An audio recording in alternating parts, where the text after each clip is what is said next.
Letters to the Future.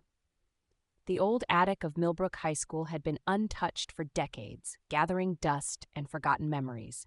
But on this sweltering June day, as the last of the students streamed out for summer vacation, Principal Eleanor Hawkins found herself climbing the creaky stairs, a set of keys jangling in her hand.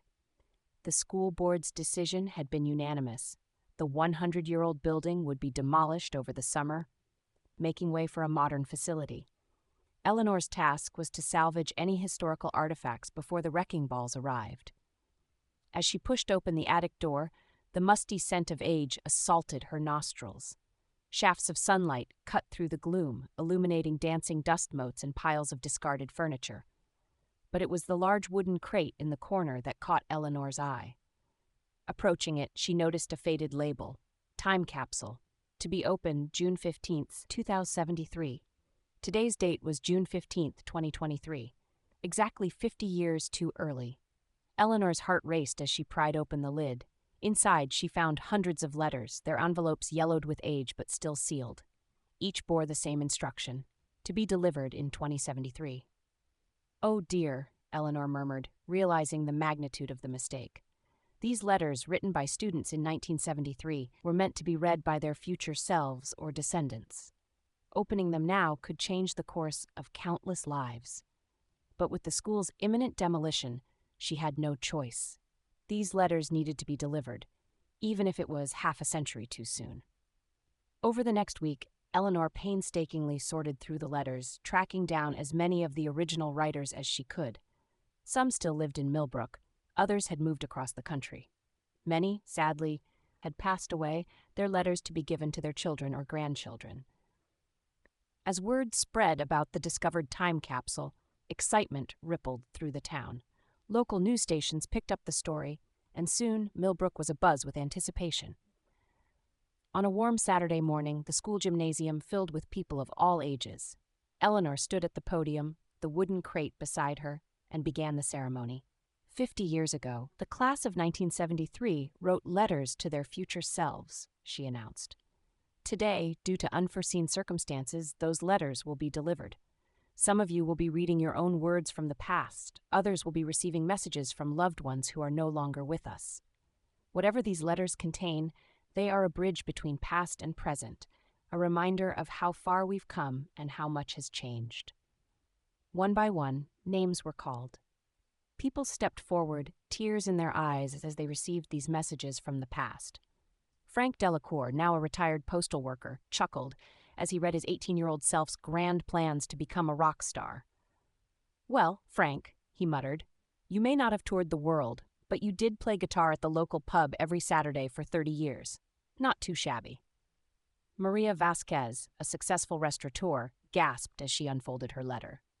Inside was a recipe for her grandmother's secret sauce, thought to have been lost forever. "She must have known," Maria whispered, clutching the paper to her chest. "Somehow she knew I'd need this." "Hey, no worries. Now we're even. Remember when I spilled that entire bowl of cream on you last week?" His easy forgiveness and warm smile made something melt inside Michelle. She found herself laughing too, the tension dissipating as they cleaned up the mess together.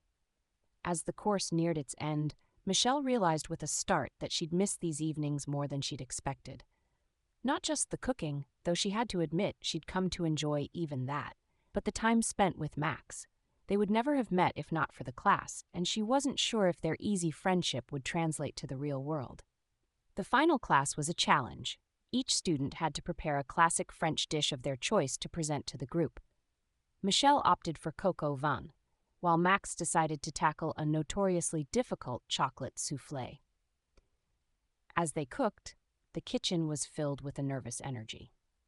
Everyone wanted to impress Chef Antoine and their fellow students with their newfound skills. Michelle found her hands shaking slightly as she worked, and she noticed Max checking his soufflé obsessively. When it came time to present, Michelle was pleasantly surprised by how her dish turned out. The chicken was tender, the sauce rich and flavorful. She received warm compliments from the group, and even Chef Antoine nodded approvingly. Then it was Max's turn. He brought out his soufflé with a flourish, and everyone leaned in eagerly. But as he set it down, the delicate confection began to sink, deflating before their eyes. Max's face fell, and Michelle felt her heart ache for him. Without thinking, she stepped forward and dipped a spoon into the collapsed soufflé. She said, closing her eyes in genuine pleasure. It may not look perfect, but it tastes divine. The tension broke, and soon everyone was sampling Max's creation, agreeing that looks weren't everything. As the class wound down and people began to say their goodbyes, Michelle felt a tap on her shoulder. "Hey," Max said, looking slightly nervous. "I was wondering, would you like to get dinner sometime?" Michelle's heart soared. "I'd love to," she replied, unable to keep the smile off her face. As they exchanged numbers and made plans, Michelle marveled at how much had changed in just 8 weeks.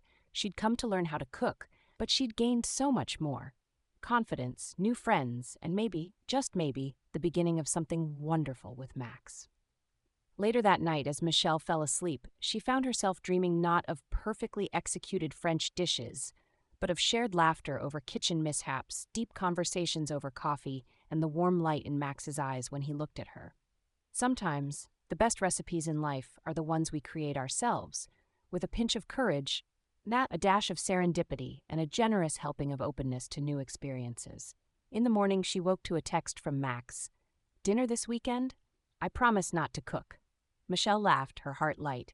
Whatever came next, she knew one thing for certain. Life was about to get a lot more flavorful.